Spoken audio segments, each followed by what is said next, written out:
Soyez tous les bienvenus à notre culte d'adoration dominicale. Je loue le Seigneur de la façon dont il nous garde. J'apprécie le fait que vous soyez là, fort, bien portant, attendant plus des bénédictions de Dieu. Le Seigneur ne décevra aucun d'entre nous au nom de Jésus-Christ. Prions ensemble. Père, nous te remercions, nous bénissons ton nom. Tu es un bon Dieu, un Dieu miséricordieux, un Dieu aimable, très puissant. Et tu protèges chacun de nous. Nous prions, Seigneur, que nous soyons à jamais reconnaissants pour les grandes choses que tu fais dans toute vie et pour les témoignages que nous avons. Comment tu guéris ceux qui sont malades et tu délivres ceux qui sont opprimés. Comment tu manifestes ton amour de façon multiple. Nous prions que ton amour ne cesse jamais dans nos vies au nom de Jésus-Christ. Une fois encore, comme nous sommes arrivés à écouter ta parole, nous prions que l'Esprit de Dieu, le Saint-Esprit, prenne la parole que nous lisons et l'applique au cœur de chacun de nous au nom de Jésus-Christ. Nous te remercions parce que tu nous as exaucés. Au nom de Jésus, nous prions. Amen. Une fois encore, vous êtes les bienvenus. J'apprécie le fait que vous soyez ici. Nous sommes ici ensemble pour servir le Seigneur et adorer le Seigneur. Aujourd'hui, comme vous l'avez appris au temps du sondage, nous avons réellement lu Apocalypse chapitre 2, du verset 1 au verset 7. Ouvrez la Bible avec moi, nous allons faire cela maintenant. Apocalypse chapitre 2, nous lisons du verset 1. Verset 1 dit: écris à l'ange de l'église d'Éphèse. Voici ce que dit celui qui tient les 7 étoiles dans sa main droite, celui qui marche au milieu des 7 chandeliers d'or. Il nous dit que Jésus-Christ, le chef de l'église, est toujours encore en charge. Et vous pourriez croire que à cause de ce problème, à cause de l'autre problème, et à cause de la dévastation globale, qu'à cause de cette pandémie, que Christ se retire jamais. C'est lui toujours et qui tient les 7 étoiles dans sa main droite. Je vais vous rappeler que le nombre 7 représente l'entièreté, la complétude, la totalité du peuple de Dieu, tous les membres, les enfants de Dieu, tous les serviteurs de Dieu. Le Seigneur Jésus-Christ tient les 7 étoiles dans sa main. Et les 7 étoiles, vous serez une étoile dans la main du Seigneur au nom de Jésus-Christ. Vous n'allez pas tomber. Votre vie, votre lumière ne va pas ternir. Et dit qu'il marche au milieu des 7 chandeliers d'or. Quand on va au chapitre 1, toutes les églises, vous pourrez lire cela à vous-même. Et que les chandeliers sont les églises. Et il marche au milieu des 7 chandeliers d'or. Maintenant, verset 2 dit: je connais tes œuvres, ton travail et ta persévérance. Je sais que tu ne peux supporter les méchants, que tu as éprouvé ceux qui se disent apôtres et qui ne le sont pas, et que tu les as trouvés menteurs. Je veux que vous souligniez les mots là. Cette phrase: je connais tes œuvres. En tant que ministre et membre du corps de Christ, que Christ est le chef de l'église. Donc, il connaît tout. Tout comme en tant qu'humain, on connaît la tête, on a le corps, on a la tête. Il n'y a rien qu'une partie du corps puisse faire sans que la tête soit au courant. Et les yeux ne peuvent rien faire, la main, la bouche ne peuvent rien dire sans que la tête soit au contrôle. Et le corps, les yeux peuvent dire que je vais faire ceci, je vais voir ci, je vais faire cela, cacher cela. La tête connaît tout. En tant que Christ qui est le chef de l'église, dit que je connais tout ce que les membres de l'église font. Ils ne peuvent rien faire en secret, ils ne peuvent rien faire en public. Moi, je ne connais pas. Je connais tes œuvres. Et il s'adresse à vous. Si vous faites bien, vous serez heureux, que le Seigneur dit que je connais tes œuvres. Et si tu fais ce qui est attendu, ce qui est escompté, ce qui est désirable, ce qui est bon, ce qui est profitable, tu dois être heureux, content, comme le Seigneur Jésus te dit que autre pourra ne pas le savoir. Moi, je connais tes œuvres, je sais que tu n'es pas paresseux, je sais que tu n'es pas oisif, je connais ta patience, tu es patient, tu es persévérant dans les situations. Lorsque tu pries et la réponse n'est pas venue, tu dis que je crois au Seigneur, j'attends le Seigneur, je sais que le Seigneur va me bénir, je connais ta persévérance, je sais que tu ne peux supporter les méchants. Ouais, nous ne devons pas nous séduire. Il y a des gens qui ferment les yeux et qui traversent la vie. Il y a des membres de l'église qui ferment les yeux et qui marchent les yeux fermés. C'est comme tout le monde porte la Bible, va bien. C'est comme tout le monde mentionnant le nom de Jésus est en bon état. C'est comme tout le monde qui s'appelle apôtre ou prophète ou évêque. Tout le monde va bien. Mais vous savez, Jésus veut que nous discernions. Il veut que nous différencions les choses. Il parle à cette église, à ce ministre. Et il doit nous dire que je sais que tu ne peux supporter les méchants.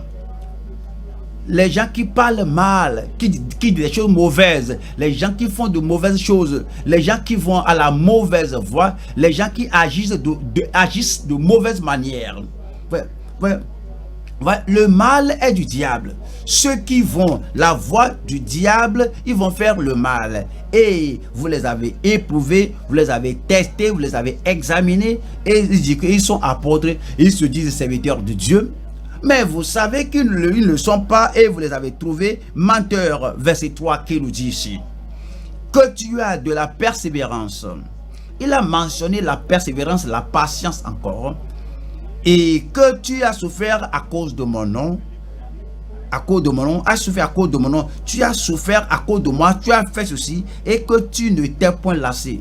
Il y a quelque chose de cette église qui est très merveilleux. Voilà le verset 6 qui nous dit: tu as pourtant ceci, c'est que tu hais les œuvres des Nicolaïtes, œuvres que je hais aussi. Vous avez dit que pour les doctrines, les gens qui sont venus et disant qu'ils sont serviteurs de Dieu, ils sont évêques, ils sont apôtres, et que tu as vu qu'ils sont de fausses doctrines qu'ils prêchent, tu dis non, que vous n'allez pas le permettre. Maintenant, ceux qui ont des œuvres et l'exemple qui sont mauvais, les œuvres des Nicolaïtes, œuvres que je hais aussi. Et le Seigneur Jésus, alors il loue ce ministre ici, l'ange de l'église en Éphèse, et il doit vous recommander, il doit vous louer, il doit vous apprécier. Verset 7 dit que celui qui a des oreilles entende ce que l'Esprit dit aux églises. Attendez-vous ici, attendez-vous, attendez ici. Et lorsque vous avez écrit à l'église de Éphèse, aux dirigeants, aux pasteurs, que moi je suis exclu aujourd'hui parce que je ne suis pas pasteur, parce que ce qu'il dit, c'est il dit à un apôtre, pas à moi. Là, ce qu'il dit, il dit que celui qui a des oreilles entende ce que l'Esprit dit aux églises. Le Seigneur envoie son message à l'église. Il est le chef de l'église et envoie son message à tous les membres de l'église. Il est l'époux de l'épouse, il envoie son message à toute l'épouse, que celui qui a des oreilles entende ce que l'Esprit dit aux églises. Vous voyez ici, il ne parle pas au monde, il parle à l'église, il parle à quelqu'un.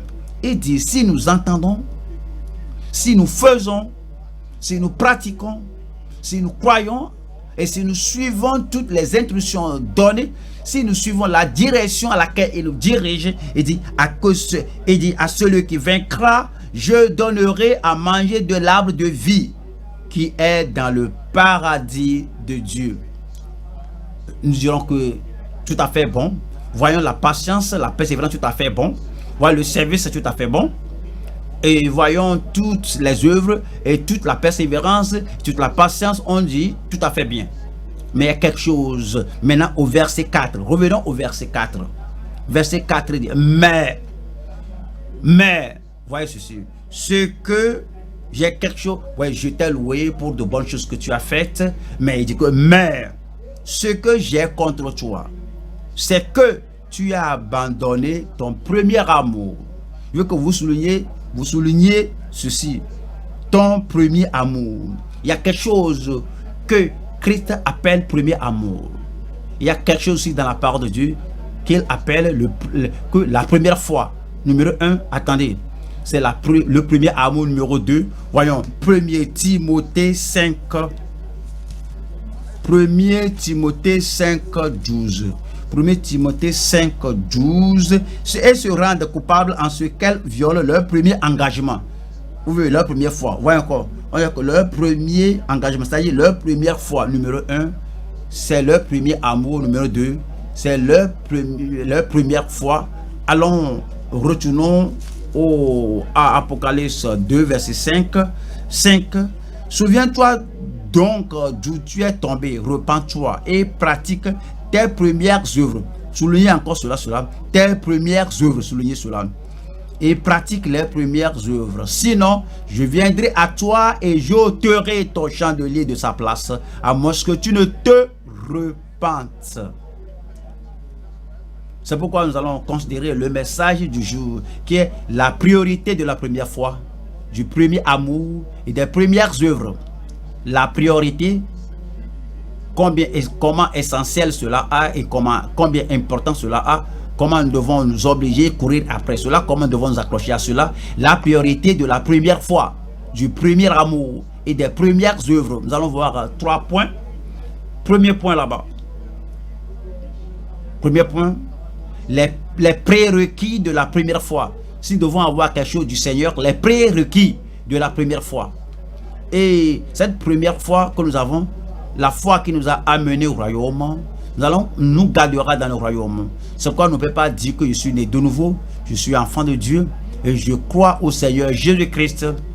Cette première foi doit continuer parce que la foi, c'est la foi qui nous a ramenés, qui nous a amenés, doit nous garder au-dedans. Deuxième point, c'est la priorité du premier amour. La priorité du premier amour. L'époux de Christ qui a le premier amour dans le Seigneur.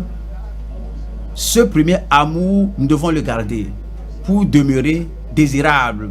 Et c'est exigé du Seigneur. C'est pourquoi c'est dit que j'ai quelque chose contre toi. C'est que tu as abandonné ton premier amour. Et il dit, souviens-toi. Troisième point maintenant, c'est la préférence. Sa préférence pour les premières œuvres. Sa préférence pour les premières œuvres. On revient au premier point. Les prérequis de la première foi. Les prérequis de la première foi. Laissez-moi vous appeler quelque chose ici. Lorsque nous mentionnons la foi, il y a divers types de foi. Laissez-moi vous dire numéro 1. Il y a la foi naturelle. La foi naturelle. Vous savez, dans la famille, un enfant a la foi en sa mère, un enfant a la foi en son père. Dans la famille, lorsque l'enfant, selon Matthieu 7, verset 9 à 10, si l'enfant demande à son père du pain, l'enfant croit qu'il aura du pain, que le papa ne lui donnera pas une pierre. S'il demande un poisson, il sait qu'il aura le poisson, il n'aura pas de scorpion ou de serpent. Il y a la foi naturelle. Non seulement ça, et ceci pourra vous surprendre.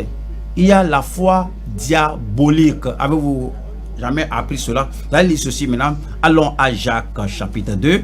Jacques 2, 19. Jacques 2, 19. Qui dit? Jacques 2, 19. Tu crois qu'il y a un seul Dieu. Tu crois qu'il y a un seul Dieu. Tu fais bien. Les démons le croient aussi et ils tremblent. Les démons le croient aussi et ils tremblent. Donc, vous ne pouvez pas dire que la foi, numéro 1, il y a la foi naturelle. 2, il y a la foi démoniaque ou diabolique. Les démons croient qu'il y a un Dieu. Oui, ils croient, mais il y a un Dieu, mais ils tremblent. Alors, ils ne se repentent pas. Oui, le diable, les démons savent que le jugement viendra et que cela viendra au jour, mais ils ne se repentent pas. Donc, on doit être prudent du type de foi qu'on a. Voyez ici, et allons à Luc chapitre 8, verset 30, patte du démon qui devait être chassé. Luc 8, 30, qui dit, et Jésus lui demanda quel est ton nom. Légion, répondit-il, car plusieurs démons étaient entrés en lui. Verset 31. Et il priait instamment. Jésus, de ne pas leur ordonner d'aller dans l'abîme. Ce sont les démons, ce sont des esprits mauvais, et ces démons croyaient que Jésus a le pouvoir et la puissance, que s'il leur ordonne d'aller dans l'abîme, c'est exactement là où ils iront. Alors s'il leur dit d'aller en enfer, c'est exactement le lieu qu'ils iront. Alors de ne pas les tourmenter avant le temps de leur jugement. Ils croient, mais ils ne se sont pas repentis. Les gens qui disent que je crois, et ne se repentent pas, et ils ont la foi du diable, la foi démoniaque. Les gens qui disent que je suis une personne fiable, je me confie à tout le monde, ce n'est pas la foi naturelle, mais que la foi qui importe maintenant, c'est la foi en Christ pour le salut. Comprenez cela. La foi en Christ pour le salut, c'est dit aux Actes, Actes 4, 12, Actes chapitre 4, verset 12, qui dit: car il n'y a de salut en aucun autre. Si vous croyez que Jésus est le sauveur, c'est la foi dont nous parlons. Si vous croyez que Jésus est mort à la croix de Calvaire et qu'il est mort pour vous, il est mort pour ôter vos péchés, vous mettez cette foi personnelle, cette confiance personnelle en le Seigneur Jésus-Christ et vous dites: gloire à Dieu, je suis sauvé. C'est la foi dont nous parlons. Il n'y a de salut en aucun autre, car il n'y a sous le ciel aucun autre nom qui ait été donné parmi les hommes par lequel nous devions être sauvés. Donc le prérequis de rentrer dans le royaume de Dieu, le prérequis de demeurer, de rester dans le royaume, le prérequis de persévérer jusqu'à la fin, afin qu'on soit là au dernier jour, lorsque les saints entre au ciel, vous serez là, je serai là. Le prérequis, c'est la foi. Nous allons voir trois points ici sous le prérequis de la première fois. Nous allons voir Marc 1. Oui, la conversion, c'est le prérequis d'avoir foi en Dieu. Et Marc 11, 14, après que Jean eut été livré, Jésus alla dans la Galilée, prêchant l'évangile de Dieu, prêchant la bonne nouvelle du royaume de Dieu. C'est quoi? Que vous ne devez pas mourir dans vos péchés. Christ est venu, alors c'est lui qui a apporté la paix qu'on peut avoir avec Dieu, la relation qu'on peut avoir, la réconciliation qu'on peut avoir avec Dieu. Voici la bonne nouvelle. Crois à la bonne nouvelle. Verset 15 qui dit: voici la bonne nouvelle, et disait: le temps est accompli, le temps est accompli, et le royaume de Dieu est proche. Repentez-vous et croyez à la bonne nouvelle. Repentez-vous et croyez à la bonne nouvelle. C'est ça.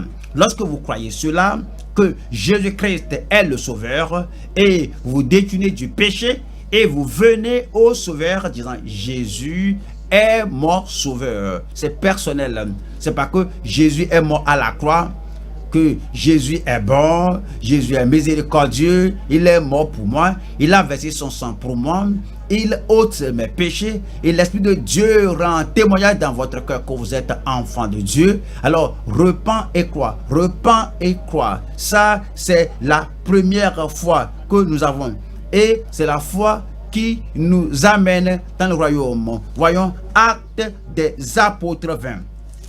Actes des Apôtres chapitre 20 verset 21 qui nous dit: maintenant, annonçant aux Juifs et aux Grecs la repentance, la seule voie, la repentance envers Dieu et la foi en notre Seigneur Jésus-Christ. Il dit que annonçant aux Juifs et aux Grecs la repentance envers Dieu. Voyez ceci, la repentance envers Dieu et la foi en notre Seigneur Jésus-Christ. La repentance envers Dieu en se détournant de tout péché, en se détournant de tout mal, et la foi en notre Seigneur Jésus-Christ. Donc, pour entrer dans le royaume, pour être converti, pour être changé, transformé, pour avoir une nouvelle vie, voici le prérequis, oui, la repentance et la foi en Christ. Et après être sauvés, après avoir donné notre vie au Seigneur, et maintenant nous savons que nous sommes nés de nouveau, nous sommes enfants de Dieu. Il doit avoir la consistance, il faut la continuation, il faut qu'il y ait la consistance. Et alors ce qui me conduit à la deuxième partie, la consistance avec la justice de la foi. La consistance, vous êtes constant en ceci, et il y a la consistance avec la justice de la foi. Nous allons au Romains chapitre 10. Romains 10, verset 6, qui dit, mais voici comment parle la justice qui vient de la foi, pas la justice morale, que mes bonnes œuvres sont meilleures que les mauvaises œuvres. Non, tu n'es pas venu à Christ que j'essaie. Oh ben, je suis modérément bon. Non, c'est pas ça. Ici dit que voici la justice qui vient par la foi. Mais voici comment parle la justice qui vient de la foi. Ne dis pas en ton cœur qui montera au ciel. C'est en faire descendre Christ. Vous ne dites pas que oui, je veux être comme l'apôtre Paul. Il a vu Jésus-Christ en route vers Damas. J'attends que quelqu'un prie, qu'un ange dise à Christ de descendre du ciel pour me parler, pour venir devant moi. Non, vous avez la foi que Jésus est la droite de Dieu et il a tout fait. Il a fait tout ce qu'il doit faire pour votre salut. Donc, vous ne devez pas que, vous n'allez pas demander que vous n'avez pas dit que qui ira au ciel pour faire descendre Christ, verset 7, ou qui descendra dans l'abîme. Vous croyez en la résurrection déjà, que Jésus-Christ est crucifié, qu'il est mort, qu'il est enseveli, et au troisième jour, il est ressuscité triomphalement, parce que vous croyez, il est ressuscité, vous ne dites pas, mais qui va descendre dans l'abîme pour faire sortir Christ des morts. Cela est déjà arrivé. Et vous croyez cela dans votre cœur, que Jésus-Christ est mort pour vous, que Jésus est ressuscité pour votre justification. Et verset 8 dit, que dit-elle donc? La parole est près de toi, dans ta bouche et dans ton cœur. Or, c'est la parole de la foi que nous prêchons, la parole de la foi que vous entendez, la parole de la foi que vous assimilez, la parole de la foi auquel vous livrez votre concept, la parole de la foi que vous croyez dans votre cœur. Voyons le verset 9. Maintenant, voyons comment la justice de la foi vient et voici comment cela continue.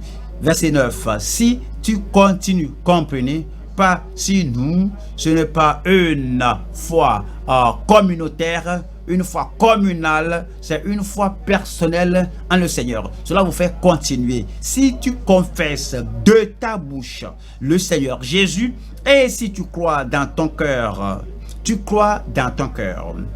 entends que quelque chose se passe quelque part et tu ne paniques pas pour dire que j'espère que j'irai au ciel, hein, que tu es sûr, tu n'hésites pas, tu es sûr sans doute que Jésus est mon sauveur. Je confesse cela avec ma bouche, je le crois dans mon cœur que Dieu l'a ressuscité des morts. Et si tu crois dans ton cœur que Dieu l'a ressuscité des morts, tu seras sauvé. Verset 10 dit, car c'est en croyant du cœur qu'on parvient à la justice. C'est la seule voie. Ce n'est pas que j'essaie de vivre dans la justice, j'essaie d'être juste, j'essaie d'avoir une nouvelle vie, j'essaie de prendre la résolution, je fais de mon mieux. Ton salut est en Christ le Sauveur et ton assurance est dans le fait qu'il est mort pour toi. Ton assurance est dans le fait qu'il est ressuscité encore. Il n'y a pas de doute dans ton cœur. Tu donnes ta vie au Seigneur et quiconque vient à moi, je ne le mettrai pas dehors. Car c'est en croyant du cœur qu'on parvient à la justice, et c'est en confessant de la bouche qu'on parvient au salut. Par ta bouche, c'est pas que un pasteur va te dire que maintenant tu es sauvé. Ce n'est pas que quelqu'un te dit que faut pas douter, tu es sauvé. C'est toi qui dois croire dans ton cœur. C'est toi qui dois confesser de ta bouche que cela est est fait et tout cela te conduit au salut. Je prie que cela se confirme dans votre cœur, dans votre vie au nom de Jésus-Christ. Nous allons aux Galates. Galates 5, verset 5. Pour nous, c'est de la foi que nous attendons par l'esprit, l'espérance de la joie, pas de l'espérance de la justice, pas la justice par les œuvres, par les essais, par la justice, par l'affliction de soi, par la justice, en essayant de payer, d'expier vos mauvaises œuvres. Jésus-Christ, vous croyez que Jésus-Christ est mort, il a ôté tout, et que nous, par l'Esprit, nous espérons l'espérance de la justice. Lorsque Christ viendra, nous serons avec lui, nous irons avec lui. Verset, et que vous, personnel, toi en particulier, que si personne ne va au ciel, toi tu iras au ciel au nom de Jésus. Tu as cette espérance, cette attitude attendant l'espérance de la justice. Voyons ce que la foi l'a fait. Et Et verset 6, car en Jésus-Christ, ni la circoncision ni l'incirconcision n'a de valeur, mais la foi qui est agissante par la charité. Cela nous parle de la conversion. La conversion qui est le commencement de la vie chrétienne. C'est tout temps se repentant et par la foi. Il y a la continuation après le commencement, c'est par la consistance et la constance avec la justice de la foi. Alors, il y a la confirmation dans notre vie. Ceux qui nous voient vont savoir que nous sommes croyants. Ceux qui nous connaissent vont regarder nos vies, ils vont regarder notre langage, ils vont regarder notre disposition, ils vont regarder tout ce que nous faisons. Ils vont voir que les choses sont changées depuis l'arrivée de Christ en nous, depuis que nous avons donné notre vie au Seigneur Jésus-Christ dans notre esprit. L'esprit confirme dans notre âme, même dans notre pensée. Tout cela est confirmé, même dans nos entourages. Les gens autour de nous peuvent voir que tout est totalement différent. Il y a la confirmation dedans, il y a la confirmation du dehors, il y a la confirmation depuis le ciel, il y a la confirmation sur la terre. Voilà ceci, la confirmation que nous avons à travers le renouvellement de la foi. Le renouvellement de la foi. Voyez, lorsque vous êtes né de nouveau, vous avez la foi en Christ. C'est la foi qui vous fait apporter au royaume, qui vous amène au royaume. Mais au jour le jour, vous renouvelez la foi là dans le Seigneur, vous dites, je crois dans le passé, je crois maintenant, je vais continuer de croire dans le futur. La confirmation à travers le renouvellement de la foi. Allons, voyons Galates chapitre 2, Galates 2, nous lisons le verset 20. Galates 2, et dit ici, j'ai été, pas je serai, j'ai été crucifié chaque jour. Je suis à Christ, je renouvelle mon engagement. Je suis à Christ, je suis enfant de Dieu. Alors le sang de Jésus m'a purifié, le sang de Jésus m'a lavé, le sang de Jésus continue de me purifier de tout péché. J'ai été crucifié avec Christ.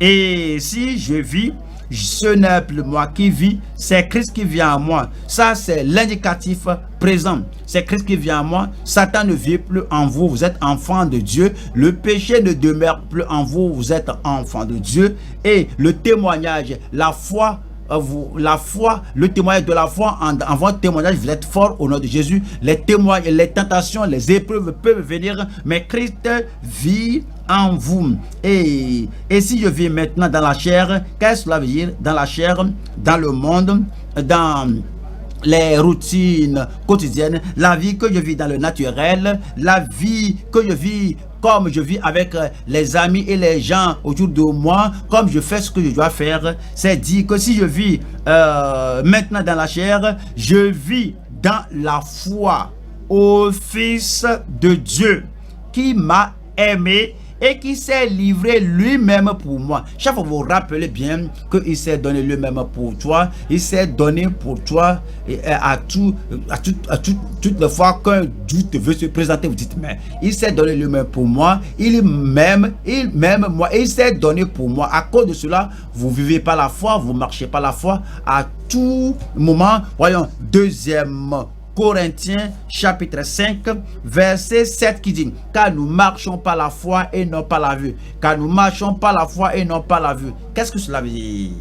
Nous marchons par la foi en Christ et non par la vue.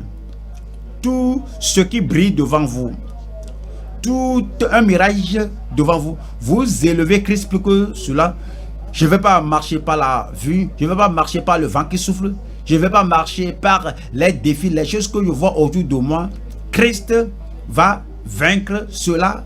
Alors, ce que je vois, car nous marchons par la foi et non par la vue. Et puis il nous dit en Éphésiens 3, 20, Éphésiens chapitre 3 verset 20 maintenant, qui nous dit: or, à celui qui peut faire. C'est-à-dire que vous marchez à tout moment. Y a-t-il de maladie? Mon Dieu est capable. Mon Christ est capable. Y a-t-il une tentation? Mon Christ est capable. Y a-t-il un défi? Mon Christ est capable. Y a-t-il quelque chose qui vienne, qui veut vous écraser et vous faire déprimer, vous faire tomber? Vous dites: mais je sais que mon Dieu, que mon Christ est capable. Il est conquérant et il va vaincre pour moi. Il a vaincu pour moi. Or, à celui qui peut faire, par la puissance qui agit en nous infiniment, au-delà de tout ce que nous demandons ou pensons. Comme vous avancez, n'allez pas aller comme une personne vide, comme une personne qui n'a pas de force, comme quelqu'un qui n'a pas d'épine dorsale. Vous savez que Christ est là, que Christ vit en moi. Et parce qu'il vit en moi, je peux prier. Et il va me donner, il fera infiniment au-delà de tout ce que je demande, de tout ce que je pense. Par-dessus tout ce que je demande ou je pense, et c'est selon la puissance qui agit en nous, voyons cela. Pas selon la puissance qui agit en Galilée, qui agit en Jérusalem, car la puissance qui agit 2000 ans passés, alors on ne sait pas ce qui se passe aujourd'hui. Aujourd'hui, en ce même temps, cette puissance agit dans le croyant. Et cette puissance va continuer d'agir en vous. C'est la confirmation. Comme on voit, Éphésiens chapitre 6, verset 16. Éphésiens 6 et 16 qui dit: prenez par-dessus tout cela le bouclier de la foi, avec lequel vous pourrez éteindre. Dieu est capable, Dieu est capable. Maintenant, c'est dit que vous serez capable. Dites, donnez-moi un bon amen. Vous êtes capable maintenant. Vous allez écraser, vous allez cracher, vous allez piétiner, vous allez écraser tout cela. Parce que j'ai dit, prenez par-dessus tout cela le bouclier de la foi, avec lequel vous pourrez éteindre combien de traits enflammés du malin. Dites-le moi à haute voix. Je dis combien de traits enflammés du malin. Dites-le moi. Et que vous serez en mesure d'en triompher. Vous serez en mesure d'éteindre tous les traits enflammés du malin. Cela nous dit donc, cela me dit les prérequis de la première foi. Nous allons maintenant au deuxième point, qui est la priorité de notre premier amour. La priorité du premier amour. Nous retournons à Apocalypse chapitre 2 verset 4. Apocalypse 2, 4 qui dit: mais ce que j'ai contre toi, c'est que tu as abandonné ton premier amour. Je dois vous expliquer une fois encore. Il y a divers types d'amour. Divers types d'amour. Numéro 1, il y a l'amour naturel. L'amour naturel. Est-ce que vous vous rappelez bien que Jacob aimait Joseph parce qu'il est le fils de sa vieillesse? C'est ce qu'on trouve en Genèse 37 et verset 3. Et que parce que voici mon fils de vieil âge, il attend, j'attends que sa maman me donne un tel fils, et à ma vieillesse, sa maman m'a donné cet enfant. Ça, c'est l'amour naturel. Vous savez que Isaac aimait Esaü à cause du potage, à cause du gibier qu'il mangeait de Esaü. C'est l'amour naturel. Et d'autre part, Rebecca aimait Jacob à cause de ce qu'il faisait. Ça, c'est l'amour familial, c'est l'amour naturel.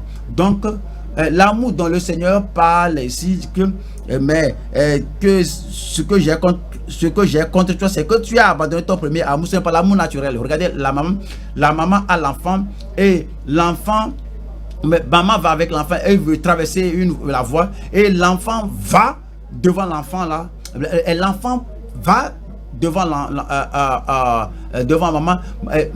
Il y a une voiture qui vient, maman va courir pour prendre l'enfant pour pouvoir l'épargner parce qu'il y a une voiture qui vient, sinon cela va écraser l'enfant là. Ça c'est l'amour naturel. Après l'amour naturel, il y a l'amour érotique. L'amour érotique, c'est l'amour sensuel. Vous voyez que Delilah qui disait à Samson que tu dis que tu m'aimes et ton corps n'est pas avec moi et tu ne m'as pas dit le secret de ta force. Alors ça c'est l'erreur. Ça c'est sensuel. Ça c'est charnel. Ça c'est pas l'amour dont le Seigneur parlait. Il parlait numéro 3 maintenant de l'amour divin. L'amour venant de Dieu, l'amour agapé, c'est cet amour divin que c'est ce dont le Seigneur Jésus parlait. Car Dieu a tant aimé le monde, c'est l'amour divin, l'amour céleste. Car Dieu a tant aimé le monde qu'il a donné son Fils unique afin que quiconque croit en lui ne périsse point, mais qu'il ait la vie éternelle. Maintenant, ce type d'amour que Jésus espérait, le premier amour, il a dit que tu as abandonné ton premier amour. Comment le comprenons-nous? Voilà 3 choses sur la priorité du premier amour. Numéro 1, la continuation du plein amour inextinguible.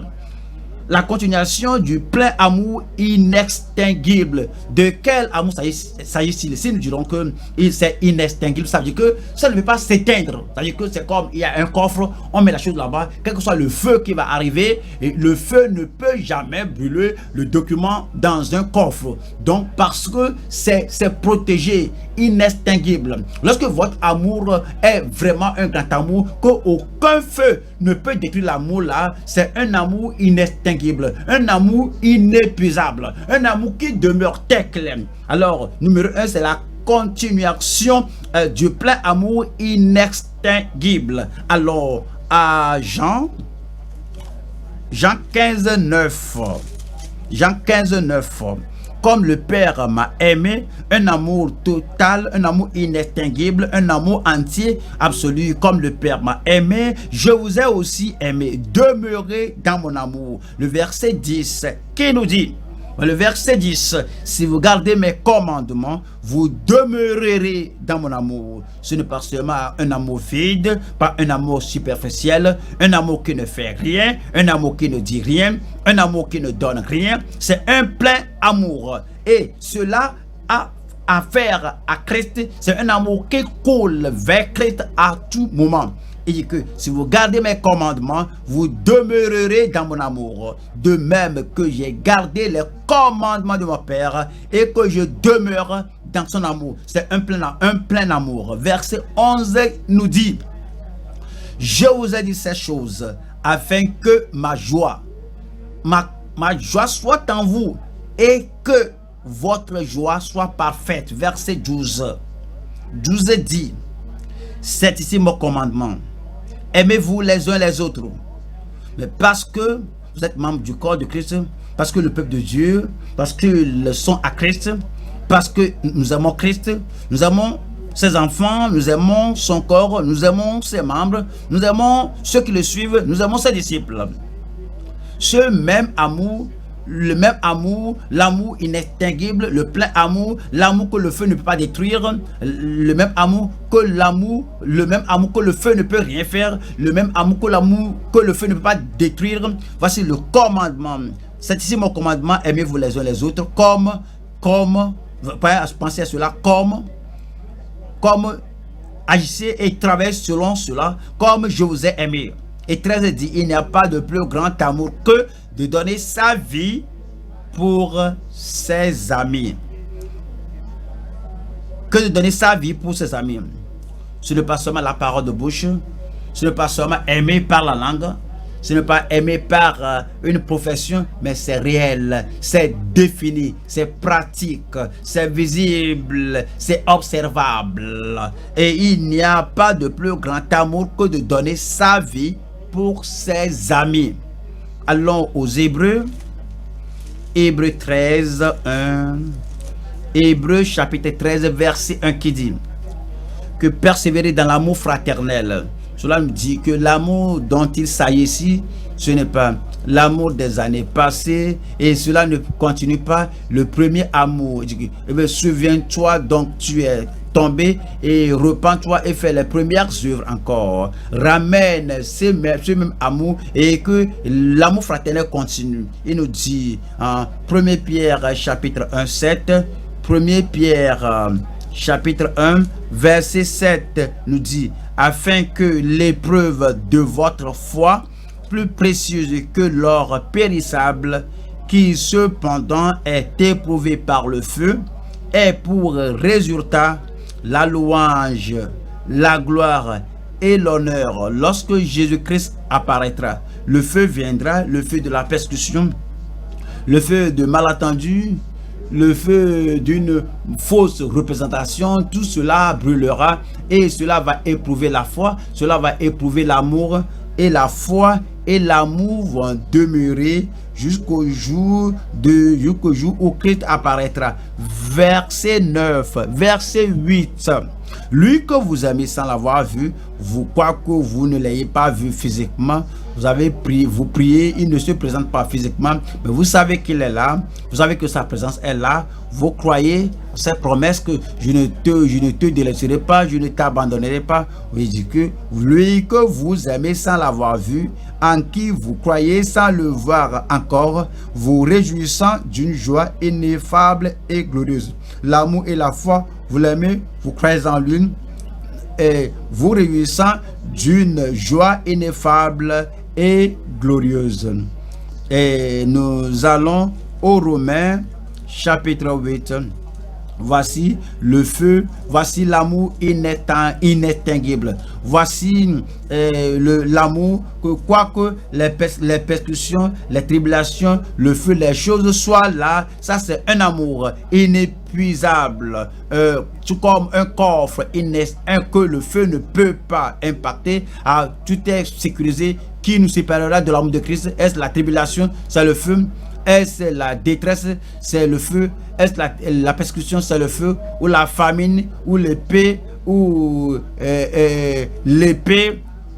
Et c'est dit en Romains chapitre 8 et que Romains 8 et venant verset 36 qui nous dit selon ce qu'il est écrit, c'est à cause de toi qu'on nous met à tort tout le jour, qu'on nous regarde comme des brebis destinées à la boucherie. Quelle que soit l'opposition, quel que soit le feu qui nous confronte, verset 37 dit mais dans toutes ces choses nous sommes plus que vainqueurs par celui qui nous a aimés.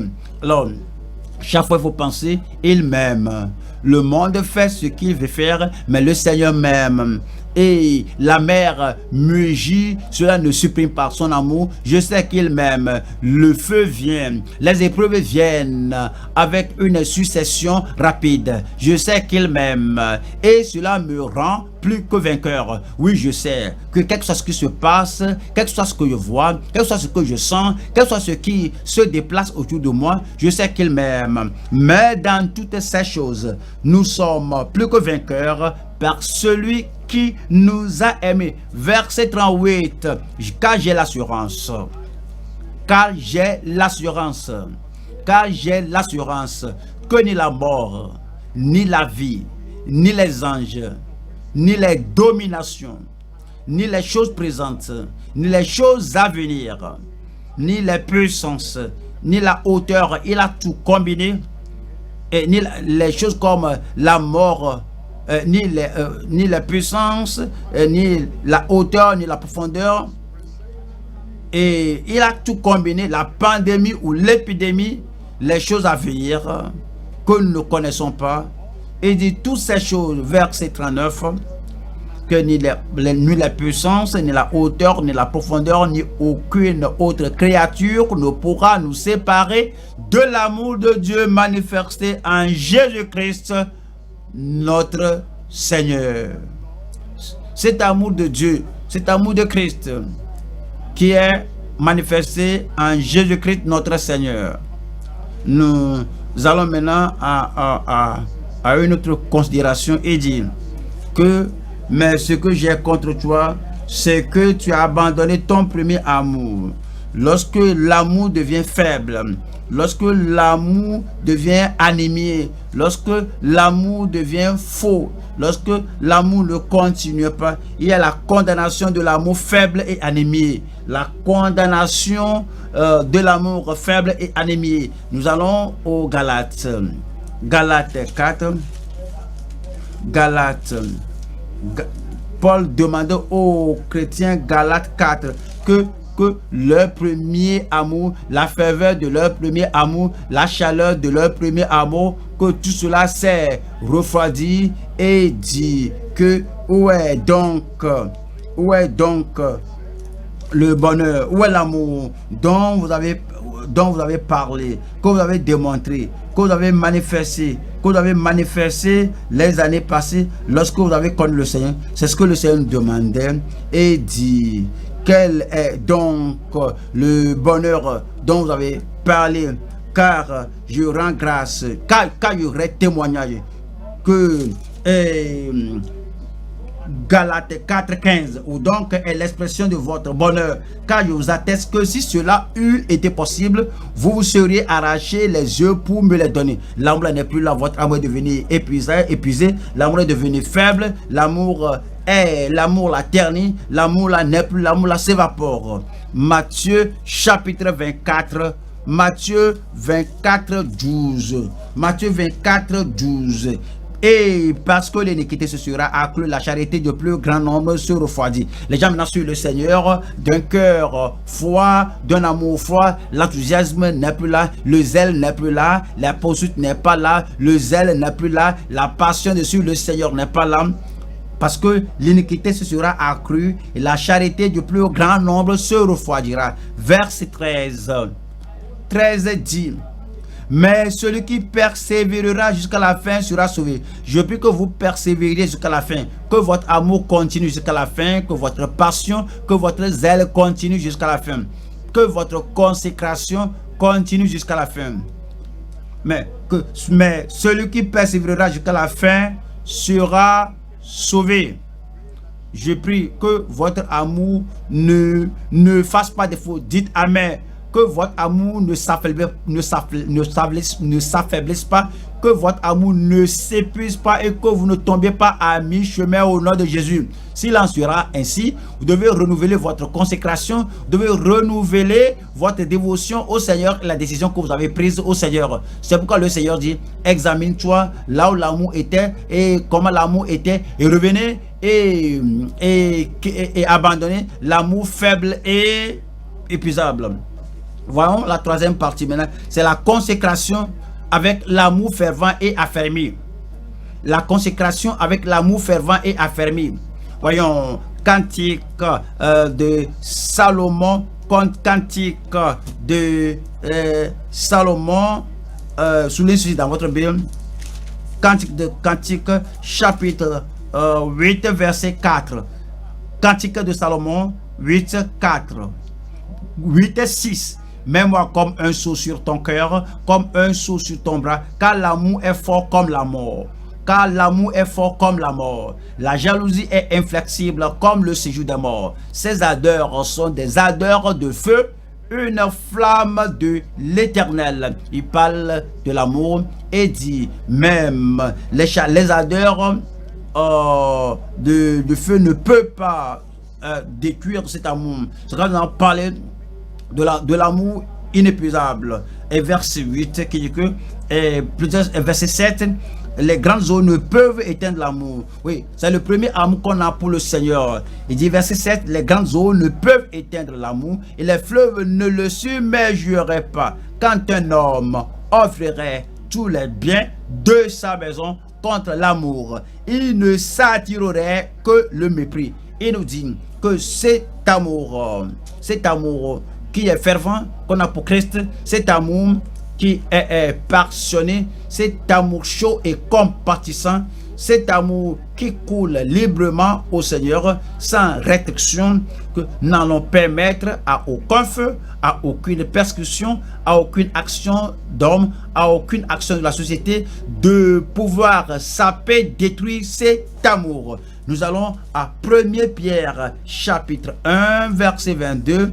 1 Pierre 1, 1 Pierre 1 22, 1 Pierre 1 22 qui dit: ayant purifié vos âmes en obéissant à la vérité, nous devons avoir la pureté du cœur qui doit garder le cœur là où, garder l'amour là où il doit être. Le sang de Jésus doit agir, le sang de Jésus doit purifier. Et ayant purifié vos âmes en obéissant à la vérité, pour avoir un amour fraternel sincère, un amour fraternel sincère, un amour qui est profond, un amour qui est chaud, un amour qui est fervent, l'amour fraternel. Ayant purifié vos âmes en obéissant à la vérité pour avoir un amour fraternel sincère. C'est un type d'amour qui continue de servir le Seigneur, un type d'amour qui coule vers le Seigneur, un type d'amour, c'est le premier amour. C'est ainsi que cela était et c'est ainsi que je veux continuer. Vous allez continuer au nom de Jésus-Christ. Je viens maintenant au troisième point. Troisième point, nous avons sa préférence. Sa préférence pour les premières œuvres. Sa préférence pour les premières œuvres. Apocalypse 2, verset 5. Souviens-toi donc d'où tu es tombé. Souviens-toi donc. Il a déjà dit aux ministres, aux membres, il a déjà parlé aux disciples, il s'est adressé à chacun de nous, il s'est adressé à l'église, que celui qui a des oreilles entende ce que dit l'Esprit de Dieu aux églises. C'est ce qu'il nous dit maintenant. Souviens-toi donc d'où tu es tombé. Repens-toi et pratique tes premières œuvres. Et pratique tes premières œuvres. Qu'est-ce que cela veut dire? La première foi produit le premier amour. Le premier amour produit la première œuvre. Comme on se rappelle, comme on se souvient, comment cela était, alors nous devons changer. Que Seigneur, j'accepte la réprimande, j'accepte l'observation du chef de l'église. Il ne peut pas faire d'erreur. Il m'a dit comment mon amour était et comment mon amour est aujourd'hui. Et en comparant cela, l'amour d'aujourd'hui est moindre par rapport au premier amour. Donc, je dois lever ce qui est bas au niveau du premier amour et faire des premiers et pratique tes premières œuvres. Sinon, je viendrai à toi et je te ton chandelier de sa place à moi, ce que tu ne te repentes. Il veut que nous comprenions que il y a la première œuvre qui provient du premier amour. Trois choses là-bas. Numéro 1, l'exigence de Christ des premières œuvres. Voyons Jean 6,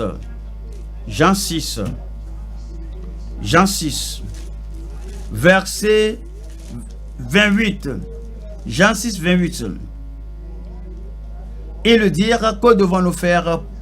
Que devons-nous faire pour faire les œuvres de Dieu? Comment vous comprenez cela? Les Juifs ont posé la question, que devons-nous faire? Que devons-nous mettre sur place afin que nous fassions les œuvres de Dieu? Voilà le verset 29. 29 dit, Jésus leur répondit, l'œuvre de Dieu. Voici le commencement de l'œuvre de Dieu. Voici le départ de toute œuvre de Dieu. Et que voici l'œuvre de Dieu, c'est que vous croyez en celui qu'il a envoyé. Et que ça, c'est l'attente du Seigneur, qu'il a envoyé son fils unique. Et si votre foi quitte cette fondation, si votre foi se retire de ce sauveur, c'est l'heure de revenir au premier amour et que vous croyez à celui que le Père a envoyé. Cela apporte le salut. Voyons Tite 2. Tite chapitre 2, 14, qui s'est donné lui-même pour nous. Vous croyez au Seigneur Jésus-Christ. Vous avez votre confiance en le Seigneur Jésus-Christ et vous accrochez votre espérance en le Seigneur Jésus-Christ parce qu'il est la seule voie, il est l'unique source pour le salut. Il s'est donné lui-même pour nous afin de nous racheter de toute iniquité et de se faire un peuple qui lui appartienne, purifié par lui et zélé pour les bonnes œuvres. Et zélé pour les bonnes œuvres. Ouais, lorsque nous venons au Seigneur, nous croyons au Seigneur Jésus-Christ. Ça, c'est le commencement. Ça, c'est le départ des choses. Nous venons à lui, il nous purifie, il nous sanctifie.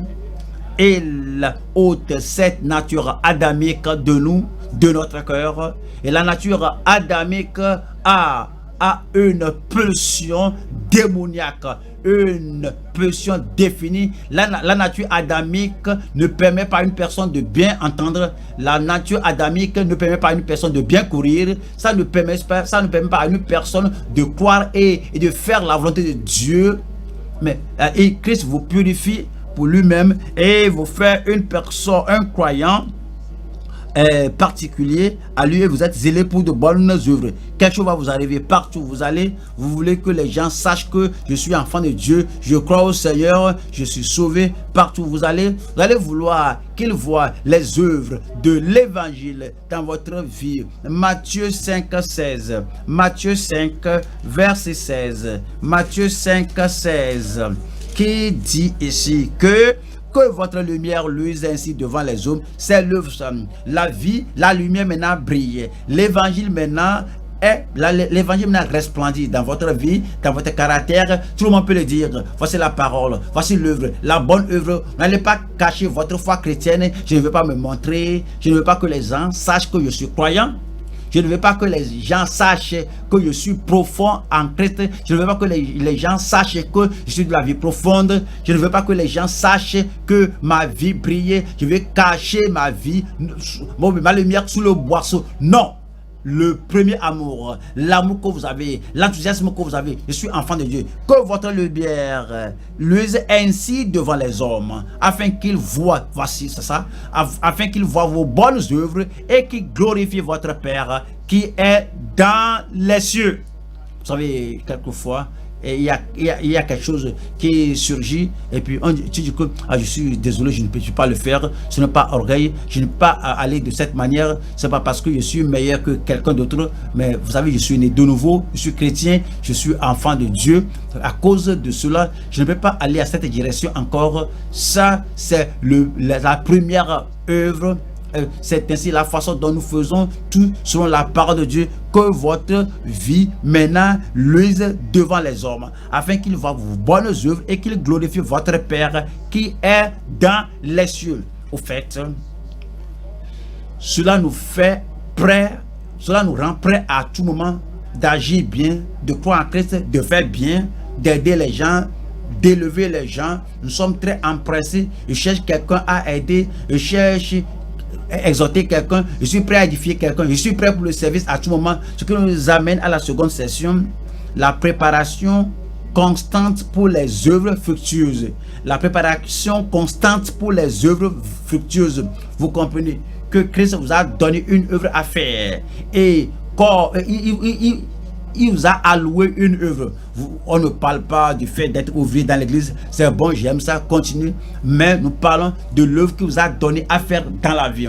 Vous êtes dans votre entourage et il y a un bon ça, vous êtes le bon samaritain, quelqu'un souffre là-bas, vous aidez la personne, quelqu'un est dans le besoin, vous le donnez. Le Seigneur nous a donné, il nous a nommé de prendre soin des gens, des créatures, des croyants. Voyons Marc 13,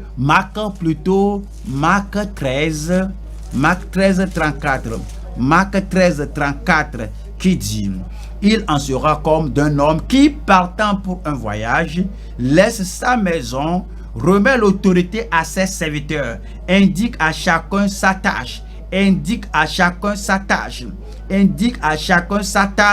et ordonne au portier de veiller.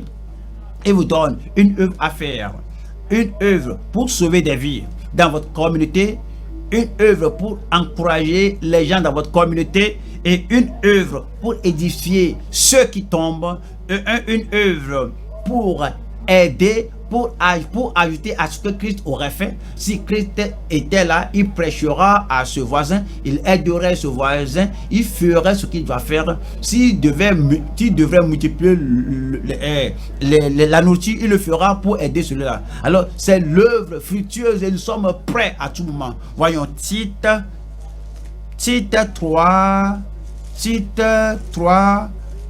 verset 8. Cette parole est certaine et je veux que tu affirmes ces choses afin que ceux qui ont cru en Dieu s'appliquent à pratiquer de bonnes œuvres. Et chaque fois, vous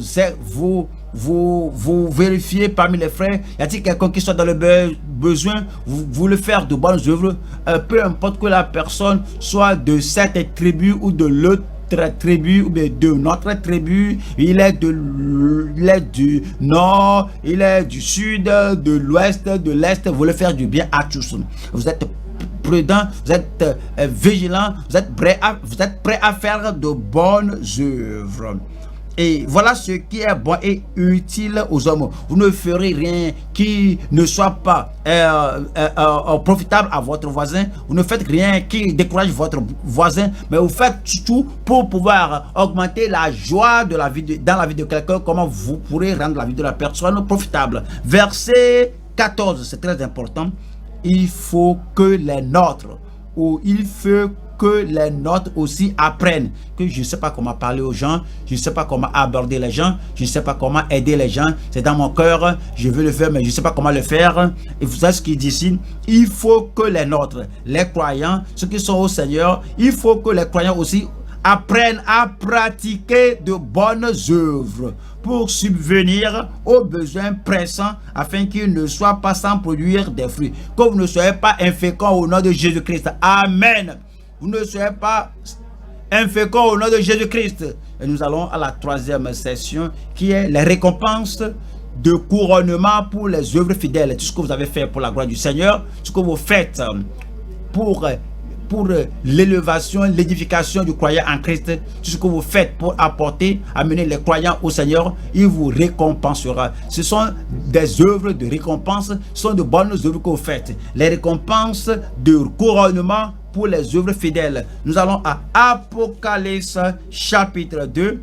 Nous lisons le verset 25. Apocalypse 2, verset 25.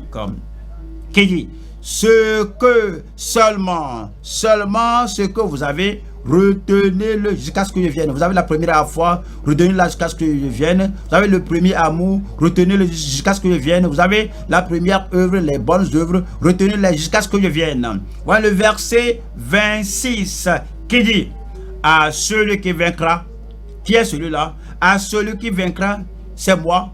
Je dis c'est moi. Vous allez vaincre au nom de Jésus-Christ. Les épreuves, vous allez en triompher. Les tentations, vous allez en triompher. Le découragement, vous allez en triompher. La maladie, vous allez en triompher. Et toute flèche, toute attaque de l'ennemi, vous allez en triompher. Et je parle aux vainqueurs. Et ce dimanche glorieux, vous êtes glorieux, vous êtes vainqueurs au nom de Jésus-Christ. À celui qui vaincra et qui gardera, voici ceci, et qui gardera jusqu'à la fin mes œuvres. Voici cela, mes œuvres, les œuvres de Christ. Ce que Christ aurait fait, ce que Christ ferait, et ce que Christ aurait fait s'il se trouvait dans votre voisinage. Alors Christ aurait prêché l'évangile, il aurait dit, il aurait montré la voie de la justice aux autres, il aurait montré à sa voix, à sa mort qui les sauverait, il aurait montré aux gens la voie du ciel. Et à celui qui s'est dit que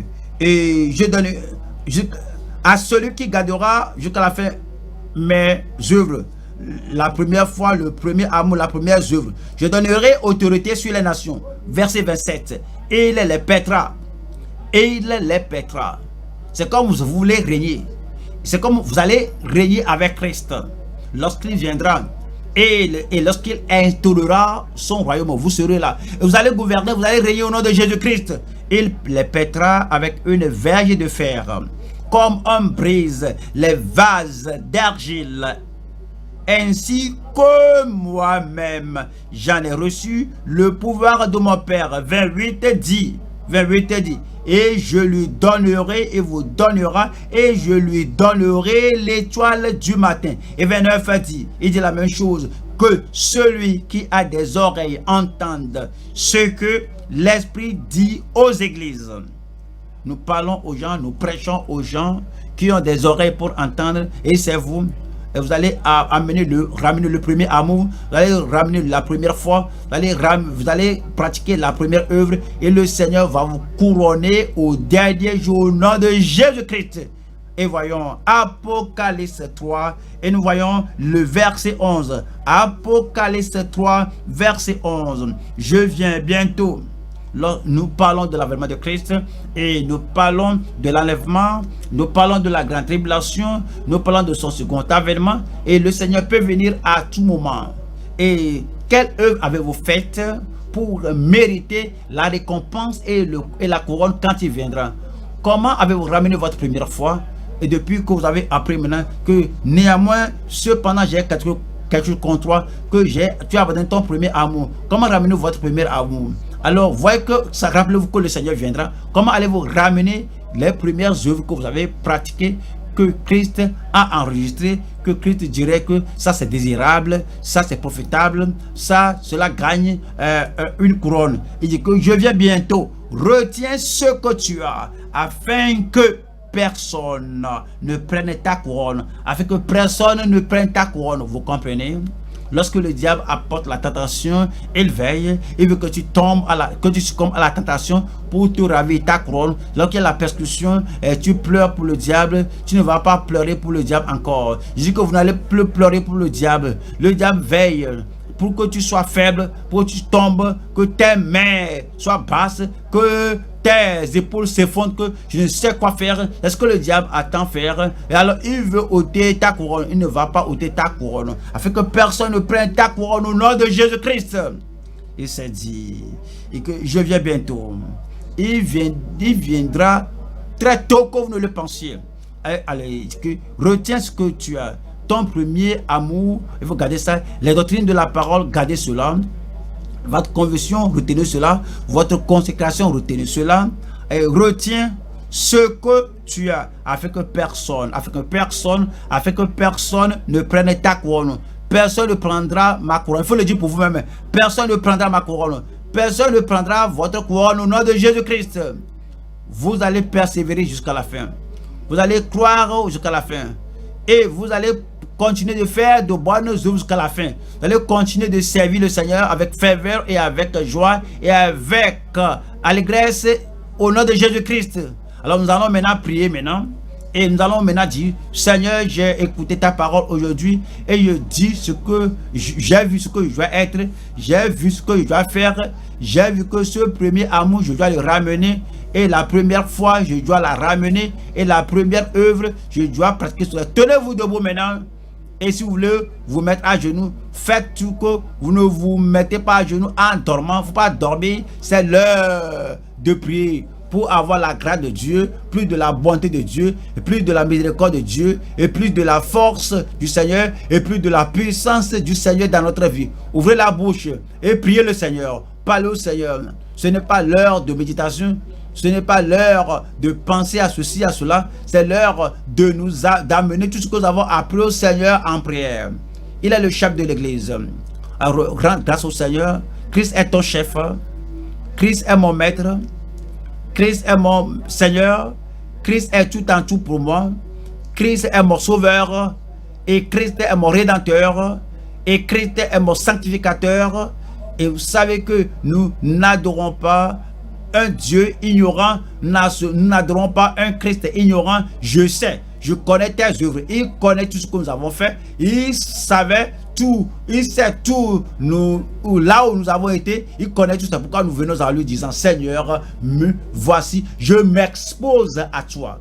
Alors, qu'il voit tout, qu'il examine tout, qu'il évalue tout. Et puis, il va verser l'huile de gaieté, l'huile de consolation dans ton vase, que tu allumes ta lampe pour que ta lampe brûle bien, allume bien, que tu sois comme, brille bien, que tu sois comme l'une des vierges sages. Et lorsque ta lampe brûle, dit que voici vient, ton cœur sera éveillé pour recevoir le Seigneur à son avènement. Dit que je connais ta persévérance, combien persévérant vous êtes, combien patient et persévérant vous êtes, que je connais comment tu as éprouvé les gens qui se disent apôtres et qui ne le sont pas.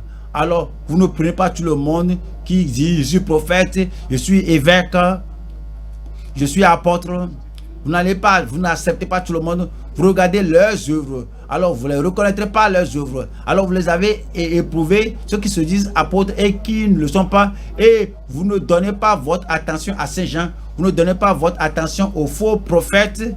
Vous ne donnez pas une partie de votre premier amour. Vous aimez Christ tant, vous aimez votre Sauveur tant, vous aimez le Sauveur tant, que vous n'allez pas aimer l'erreur, vous n'allez pas aimer la séduction, vous n'allez pas aimer la fausseté. Et c'est dit que voici ce que vous avez aussi. Et vous haïssez les œuvres des nicolaïtes que je aime. Ceux qui ne sont pas de, ce qui n'est pas de Dieu, ce qui est faux, vous haïssez tout. Et vous dites, Seigneur, me voici. Seigneur, me voici. J'aime tout ce que tu aimes. Je hais tout ce que tu hais. Vous haïssez le mal, tu hais le mal, je hais le mal. Tu hais les fausses doctrines, je hais les fausses doctrines. Tu hais les choses de Satan, je hais les choses sataniques. Tu hais l'occultisme, moi aussi je hais l'occultisme. Tu hais l'imprudence et les œuvres de la chair, et je hais l'impudence et les œuvres de la chair. Les choses que Christ hait, moi aussi je les hais. Et puis tu dis, mais j'ai quelque chose contre toi. Mais ce que j'ai contre toi, Seigneur, qu'est-ce que tu as contre moi? Alors, tu n'es pas prompt à obéir le Seigneur comme tu le faisais. Tu n'es pas aussi constant à obéir le Seigneur comme tu le faisais. Tu n'es pas aussi fervent à obéir le Seigneur comme tu le faisais. Et tu n'es pas aussi profond en consécration comme tu l'étais. Tu n'es pas aussi consistant à résister à la tentation comme tu l'étais. Mais ce que j'ai contre toi, c'est que tu as abandonné ton premier amour. Examine. Comment est ton amour devant le Seigneur? Est-ce que c'est plein? Est-ce que c'est inextinguible? Est-ce que c'est un amour qui s'évapore? Est-ce que c'est un amour qui s'épuise? Est-ce que c'est un amour faible? Est-ce que c'est un amour que tu ramènes et c'est basé sur, focalisé sur Christ, et tu as les regards sur Jésus, le chef, le consommateur de votre foi, et tu ne vas pas permettre à rien de te distraire, tu ne vas permettre à rien de te dissuader, tu ne vas permettre à rien de te décourager. Tu regardes au Seigneur tout seul, le disant, rappelle-toi, souviens-toi, rappelle-toi ton premier amour, comment tu aimes le Seigneur, comment avec ferveur tu servais le Seigneur, et rappelle-toi, souviens-toi et repens-toi.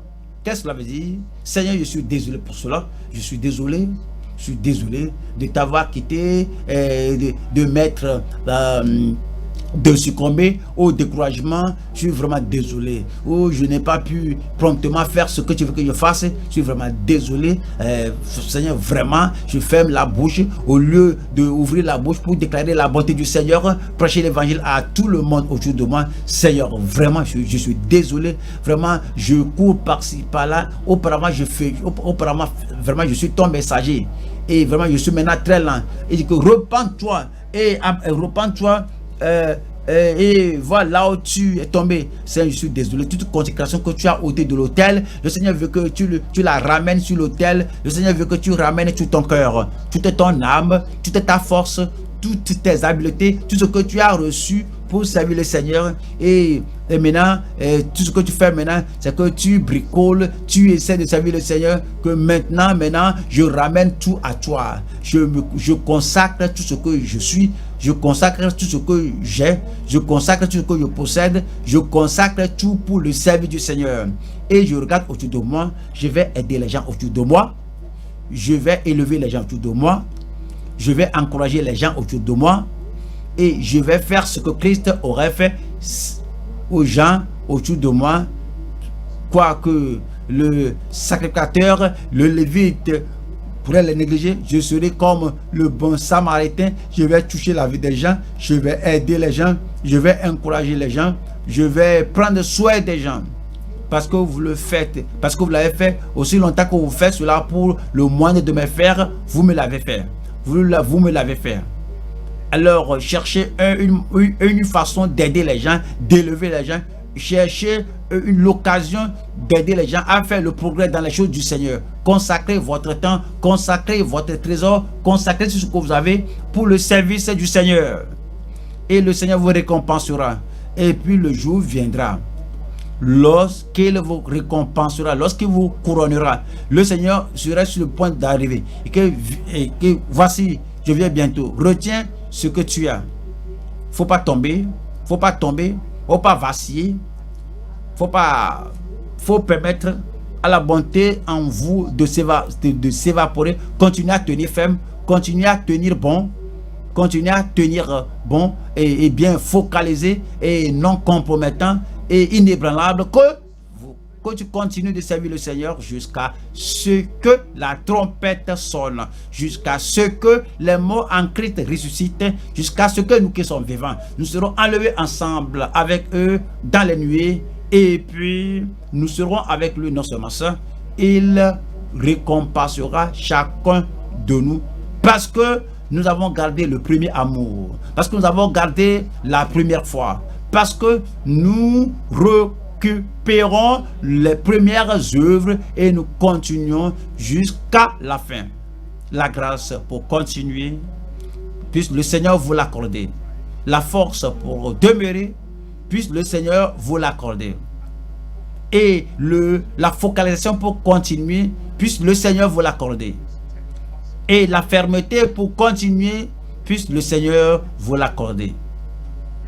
L'habileté pour tenir ferme jusqu'à ce qu'il soit là, puisse le Seigneur vous l'accorder. Père, nous te remercions pour ce culte, te remercions de comment tu nous as rappelé le premier amour, la première foi et les premières œuvres. Et nous te remercions, Seigneur, parce que tu ne nous as pas abandonnés à nous-mêmes. Tu veux que nous revenions à là où nous étions en tant que comment nous étions consacrés, même plus consacrés que nous l'étions, dévoués, plus dévoués que dans le passé. Seigneur, nous amenons tout encore à toi une fois encore. Nous te promettons que nous allons te servir, nous allons te suivre, nous allons t'obéir et nous allons nous renoncer à nous-mêmes. Nous allons tout faire pour continuer de t'aimer plus que jamais. Et nous allons t'élever au-dessus de tout. Nous allons t'élever au-dessus de toutes choses matérielles et toutes choses autour de nous. Nous allons t'élever plus que toutes choses du présent, du passé. Nous allons t'aimer de tout notre cœur, de toute notre âme, de toute notre pensée. Nous prions, Seigneur, que les œuvres qui doivent suivre cet amour, un amour inépuisable, un amour inéteignible, un amour fervent, profond, fixé, affermi, fructueux. Nous prions que les œuvres qui sont cela, que tu les accordes à chacun de nous au nom de Jésus-Christ. Et nous ne serons pas oisifs, nous ne serons pas improfitables, nous n'allons pas succomber, nous n'allons pas tomber, nous n'allons pas rétrograder, mais nous allons continuer de te servir comme tu l'exiges, comme tu requiers. Et nous prions, Seigneur, que nous allons continuer à faire cela et un jour à la fois et chaque jour. Confie cela dans nos vies, Seigneur. Et rends-nous d'heureux chrétiens, de chrétiens saints, des chrétiens affectionnés au ciel. Et chaque jour que nous vivons comme si le Seigneur pourrait venir ce vrai moment. Nous te remercions parce que tu nous as exaucés. Au nom puissant de Jésus, nous prions. Et que tout le monde dise Amen.